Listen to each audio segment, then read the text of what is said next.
नमस्कार, मी निशिगंधाची मेजवानी या यूट्यूब चॅनलवर आपल्या सर्वांचे मनापासून स्वागत आहे। आज आपण पाहणार आहोत कैरीचं झटपट लोणचं। कैरीचं लोणचं म्हटलं की तोंडाला कसं चटकन पाणी सुटतं, असं हे कैरीचं लोणचं। अगदी कमीत कमी साहित्यात आणि कमीत कमी वेळात झटपट कैरीचं लोणचं कसं बनवायचं ते आज आपण पाहणार आहोत। हे झटपट लोणचं आम्हा सर्वांना अगदी प्रचंड आवडतं, तुम्हालाही नक्की आवडेल। चला तर मग रेसिपीला आपण सुरुवात करूयात। स्वच्छ धुवून घेतलेल्या 3 मध्यम आकाराच्या कैऱ्या, 2 चमचे खिसलेला गूळ, चिमूटभर हिंग, अर्धा चमचा हळद, अर्धा चमचा जिरे, 1 चमचा मोहरी, 1 चमचा अर्धा चमचा बॅडगी मिरची पूड आणि चिमूटभर मीठ। आता या कैऱ्या आपण सुती कापडाने पुसून घेऊयात।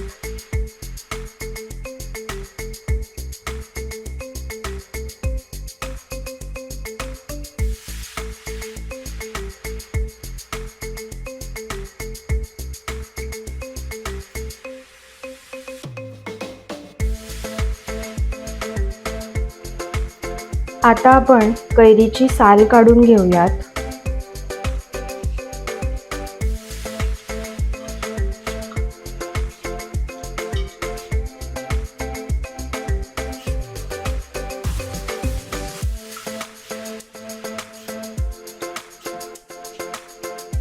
आता कैरीची साल काढून झालेली आहे। आता आपण त्या बारीक बारीक चिरून घेणार आहोत।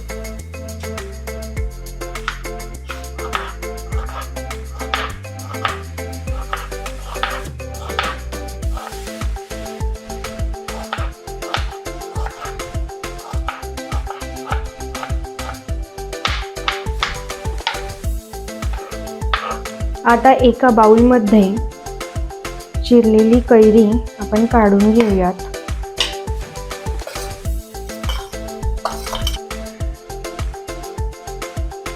आता यामध्ये चवीनुसार मीठ घालून घेऊयात।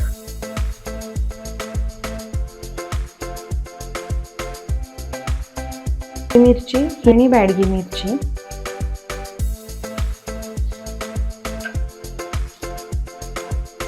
आणि गूळ।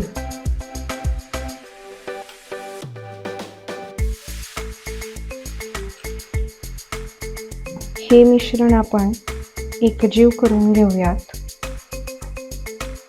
जेणेकरून सर्व फोडींना मीठ, तिखट आणि गूळ एकसारखे लागावे।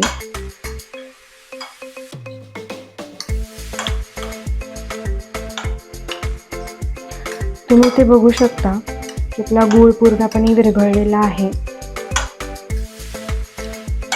आता आपण फोडणी करून घेऊया। त्यासाठी मी कढईत 3 चमचे तेल घातले आहे। तेल चांगले गरम झाले की त्यामध्ये जिरे आणि मोहरी चांगली तडतडून द्यायची आहे। आता गॅस बंद करून मध्ये मी हिंग आणि हळद घालून घेणार आहे। ही फोडणी आपण या मिश्रणात घालून घेऊयात आणि मिश्रण चांगले एकजीव करून घेऊयात। जिरे आणि मोहरी चांगली तडतडली की लोणच्याला अप्रतिम असा स्वाद येतो। तुम्ही तुमच्या आवडीनुसार गुळाचे प्रमाण कमी जास्त करू शकता। अशा पद्धतीने झटपट आंबट गोड लोणचं तयार झाले आहे। हे लोणचं तोंडी लावण्यासाठी अतिशय चविष्ट लागते। तुम्ही सुद्धा हे लोणचं नक्की करून पहा आणि आपल्या प्रतिक्रिया अवश्य कळवा। अशाच नवनवीन पदार्थांसाठी आपल्या चॅनेलला नक्की सबस्क्राईब करा। पुन्हा भेटूयात अशाच नवीन रेसिपी सोबत। तोपर्यंत पौष्टिक खा आणि स्वस्थ रहा। धन्यवाद।